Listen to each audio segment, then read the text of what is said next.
Hello everyone. Thought I'd do something a little different today because in addition to the 2D visual arts, I love fiber arts. And I've been making this cordage over the last month or so. So I figured I'd show how I do this. So this is made from dandelions. And I am doing the foraging part. If you wanted to not do the foraging part yourself, they do sell raffia and things like that, and you can make cordage out of raffia. But if you are interested in foraging, this is how I go about it. So these are the dandelion stems I just picked. I picked these about a half hour ago. And when you're looking at dandelions to forage, first I forage them after they've gone to seed because I want more dandelions. So I go ahead and clean the seeds off while I'm still in the yard. And then longer stems are nice. That just in general with fiber arts, the longer the fiber, the easier it is to spin to a point. Silk is miles long, and then that has challenges for sort of the opposite reason. But cotton is an extremely difficult to work fiber because it's so short. The fiber length is extremely short. So dandelions, some of them get very long, which is nice.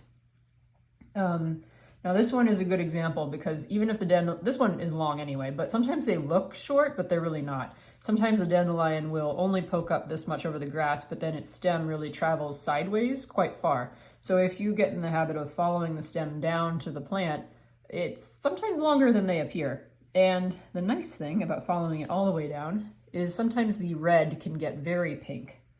And you know, this isn't even as pink as it gets, and that's still pretty pink. But I have a few pieces that, oh yeah, this one's brighter. I have a few pieces that get to be a pretty deep berry color, so that's kind of lovely. It ends up looking like tourmaline, which I quite like. So that's the first stage, and I tend to just gather them in little bundles of about this big, and then I dry them out. And this is just a pleasant, you know, kind of thing to focus on when I visit the yard. So the next step is I let them dry for a few days, or well, it's taking a few days here because it's humid. But I expect if you were in a dry environment, it could dry probably in the afternoon, especially if it's in the sun, just an hour or so. And this is what they look like after they've dried out. Very tangly. I leave the seed heads all on. You could take the seed heads off before you bring them in the house or put them to dry wherever. But if you're like me and you have it like this, I just gather a bunch of them together, kind of pull on the seed heads to get them, you know, all oriented the same direction, and then I trim them off. And at first I was being very careful with them at this stage. They are more fragile than at other stages, but they're sturdier than you'd think. So I've gotten less shy around handling them. So that's that stage of preparation. And then what you're left with after that is something that looks kind of like this. These are all organized more, they're cleaned up, the dirt and seeds has been knocked from them, so they're ready for working. After this, the tutorial I saw online the person had sprayed them with a mister, which I do have. I have one of these. And you can use something like this, but I found it works better to just dunk them very quickly in water and then set them on a towel to soak. Pardon the zoom going out of focus for a moment there. So, and now they're pliable and ready to work. So those are the stages of preparing foraged materials for this. This is some cordage I already made, so to prepare this part, I just gave this a quick dunk as well, and just let it to kind of rehydrate for about a half hour. And then this is just one of those barber clips. I think it came with a, I don't know, some scissors or something. But yeah. Now, if you know how to do 2-strand twists with hairstyles, then I'm pretty sure that's the same thing as cordage. So if you already know how to do 2-strand twists, then you know how to do cordage. But let me get my pieces sorted out. It doesn't really matter if they kind of switch, you know, where they're at, but it makes it a little bit neater. I'm not caring so much about neatness. Like, I think I'm supposed to trim off all these little tails that are all over, but I kind of like the way they look. A lot of times it is the very red color that won't kind of tuck in, and so I'm liking that. But you could either tuck those in a little better than I'm doing or trim them off. Now, the position for holding cordage, there's a few different positions that work, but I'm going to show you the one I learned, and then I'll demonstrate just how I sometimes switch it up. Because I have these little gaps between my fingers, which make this somewhat challenging. So the position for cordage is you you have these two fingers and these two fingers working on this hand. So you hold it like this, and then your thumb and ring finger pinch the non-working side, so it kind of looks like that. So these two are pinching here, your thumb and ring finger are pinching this bit, this side of this Y. And then the rest of this you're holding in a Y, and so you just twist and then you switch. That's all you do, just twist and switch.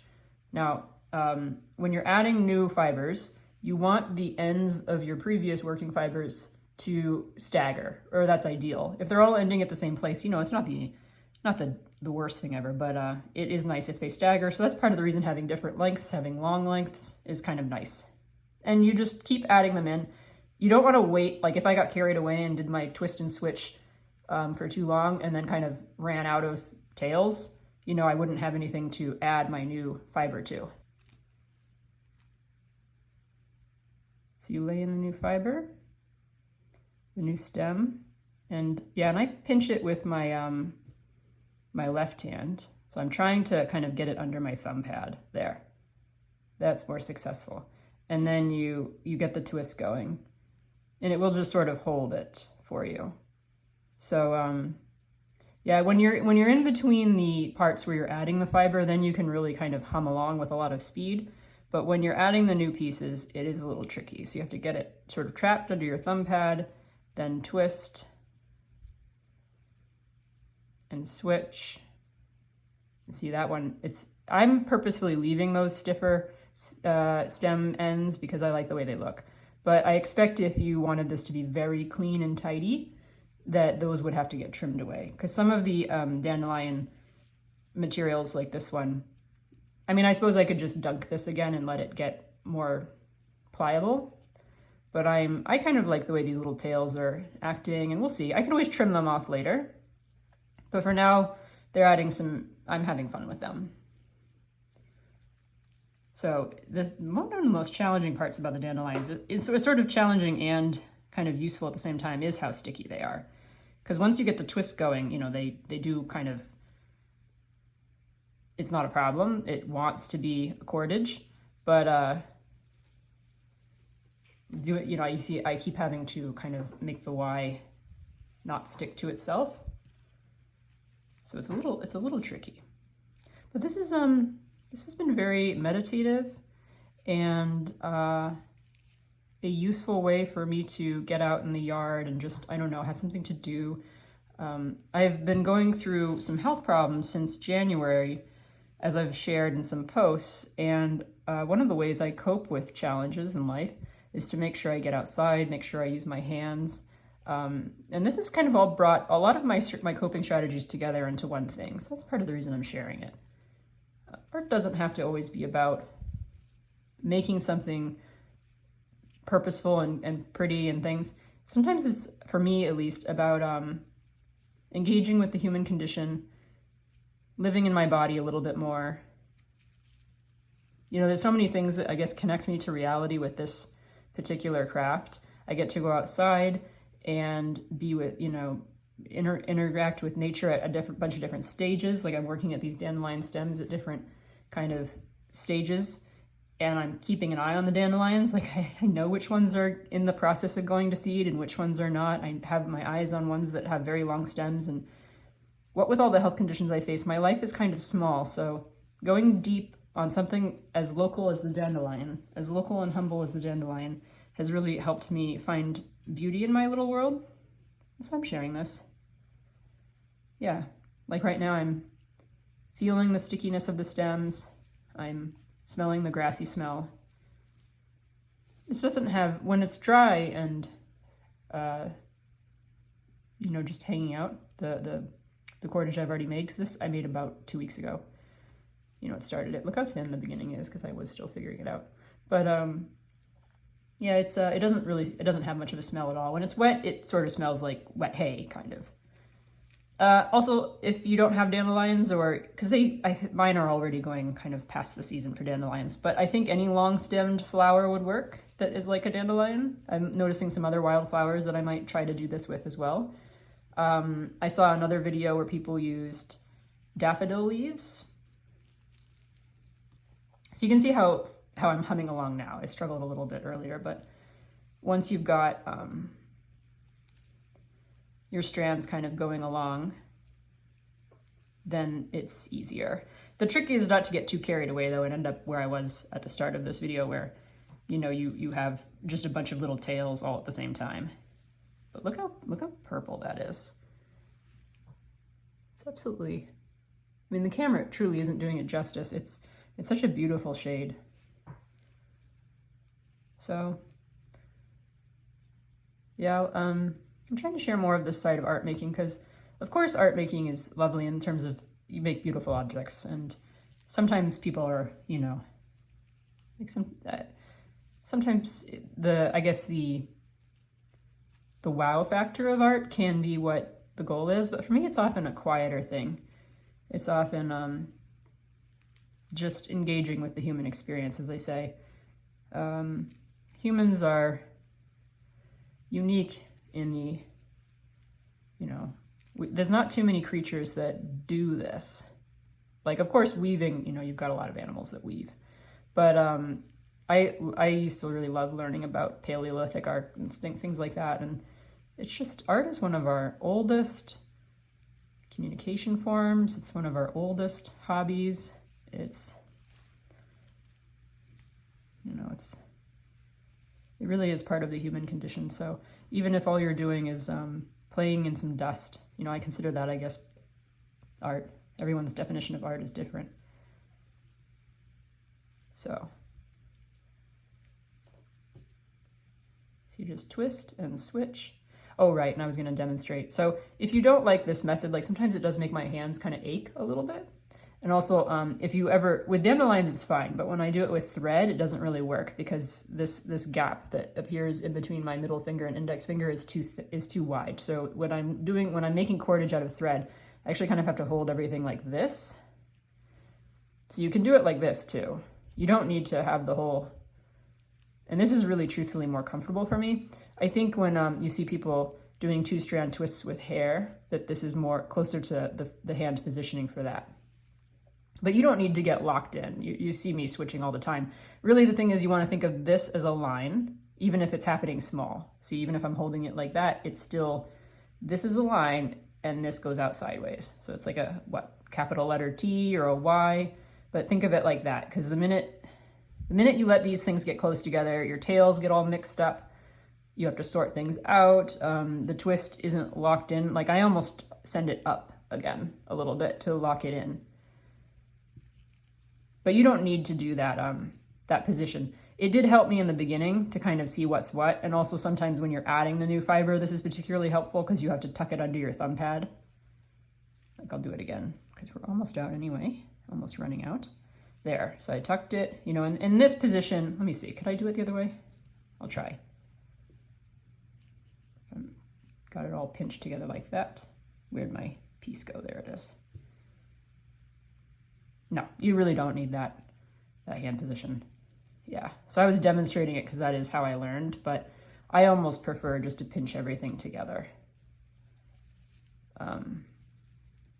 But I've been doing fiber arts a very long time, so this took me a little bit to get used to, but I know how to spin with a drop spindle and a spinning wheel, and I know how to weave on a bunch of different types of looms and stuff. I have a lot of hands-on experience with fiber. So even though working with a plant-based material that I have harvested myself is new to me, the rest of this world is not. And if anyone wants to know more about fiber arts, I'd be happy to talk about it. I'll share some interesting facts. I learned these 20 years ago, so who knows, maybe they're not even true. But I read in my fiber arts textbook that nylon was invented simultaneously in New York and London, and that's the reason it's called nylon. And rayon this is true, I know for a fact this one's true because I've done the tests. Rayon is really a plant-based material. It's a man-made cellulosic material. And if you do a burn test, do be careful with lighters, but if you do a burn test with rayon, it will smell like burning paper. And that's how you can tell if something is truly synthetic. Like if you do a burn test with nylon, it will smell like burning plastic. If you do, and that's how you tell what a fiber is, by the way. if I were to burn this when it was dry, it would smell like burning paper. And that's how I would know that it's a cellulosic or plant-based fiber. If you want to find out if something is protein-based, which is wool, silk, all those things, you do a burn test, it'll smell like burning hair. And if you want to know if it's, truly synthetic, which rayon is man-made, but it's odd. It's somehow cellulosic fiber that's been kind of, reconstituted and made man-made. So it's a little bit of a hybrid fiber.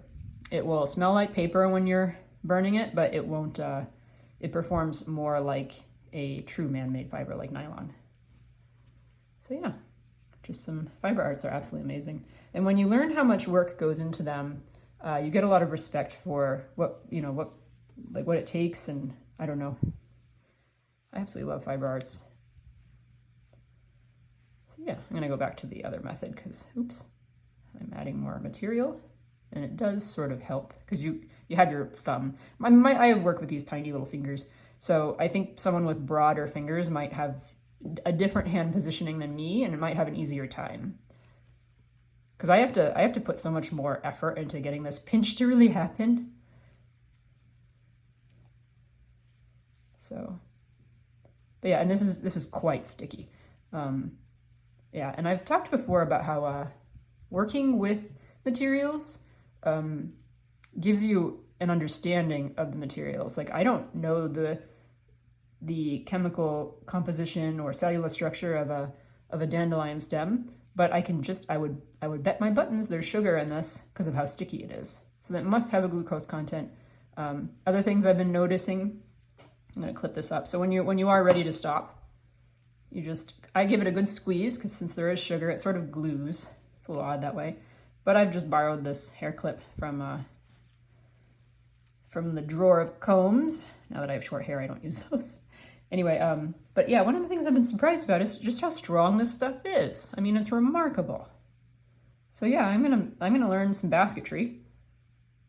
And yeah, if anyone wants me to share more about my kind of foraging and fiber making adventures, I'm about to go explore the woods and look for a stem to go with this. I don't know how I'm gonna coil this into a basket, but I think I need another type of stem to add some structure to it because it's very flexible. So I'm gonna learn more about that. Hope everyone's having a lovely Saturday, and if you have dandelions in your midst or other long-stemmed flowers once they've gone to seed, yeah, go ahead and harvest those stems and make something. Or if you don't want to do this part because it is a little bit, there's dirt on these. I'm not going to say they're perfectly clean, but at the start especially. But if you can always do this with raffia or even yarn. So yeah, try out fiber arts. They're a lot of fun.